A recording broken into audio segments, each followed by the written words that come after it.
నకిలీ మద్యం కేసులో తవ్వే కొద్ది అక్రమాలు వెలుగు చూస్తున్నాయి. పలు రాష్ట్రాల్లో ముఠాలు కలిసి అక్రమ మద్యం తయారు చేస్తున్నాయని ఇప్పటికే కొందరిని అరెస్ట్ చేశామన్నారు ఏపీ ఎక్సైజ్ శాఖ మంత్రి కొల్లు రవీంద్ర.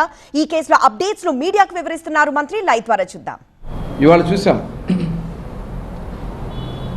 ఏ రకంగా ప్రభుత్వాన్ని ఇబ్బంది పెట్టాలనే రకరకాల కుట్రలు చేస్తున్నటువంటి విధానం కనబడతాం. జగన్మోహన్ రెడ్డి గారు మాట్లాడుతూ మేము చాలా ట్రాన్స్పరెంట్గా చేసాం, 5 ఏళ్ళు ప్రభుత్వమే షాపులు నడిపించాం, ప్రభుత్వంలోనే చేసామని చెప్తాం. అయ్యా జగన్మోహన్ రెడ్డి గారు, నేను అడుగుతా ఉన్నా, డిస్టిలరీలు అప్పటి వరకు ఉన్నటువంటి బ్రాండ్లు ఏమైపోయినాయి?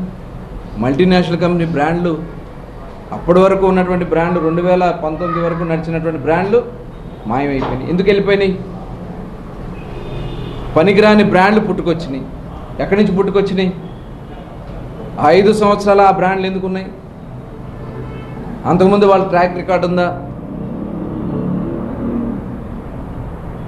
కొన్ని కంపెనీలు మీరు సృష్టించారు. అదే కాకుండా షాప్స్లో అమ్మే ఎవరైతే అక్కడ సేల్స్ మ్యాన్స్ ఉంటారో వాళ్ళందరినీ అవుట్సోర్సింగ్ చేయించి దాంట్లో కూడా కమిషన్లు కొట్టుకున్నారు. అదే కాకుండా షాప్స్ రెంట్లు, అబ్నార్మల్గా రెంట్లన్నీ కూడా మీ నాయకుల చేతే ఆ షాపులు ఏర్పాటు చేయించి వాళ్ళ దగ్గర నుంచి రెంట్లు తీసుకున్నట్టుగా నేను చాలా ప్రాంతాల్లో చూస్తాను. పక్కనే షాపులు, పక్కనే ఉంటుంది డోరే అడ్డం, పక్కన ఒక గోడ అడ్డం ఉంటుంది, 2 షాపులు పెట్టారు. అంటే ప్రభుత్వ ధనాన్ని మీరు ఏ రకంగా దోచిపెట్టారో చూసాం. అదే కాకుండా ట్రాన్స్పోర్ట్ కూడా మీరే చేసుకున్నారు. మొత్తం అబ్నార్మల్ రేట్లు వేసి ట్రాన్స్పోర్ట్ కూడా చేసుకుని ఆ రోజున పెద్ద ఎత్తున ఏం జరిగింది ఇవాళ మొత్తం కూడా సిట్ ఎంక్వైరీలో ఉంది కాబట్టి ఇంకా డీటెయిల్ వస్తాయి.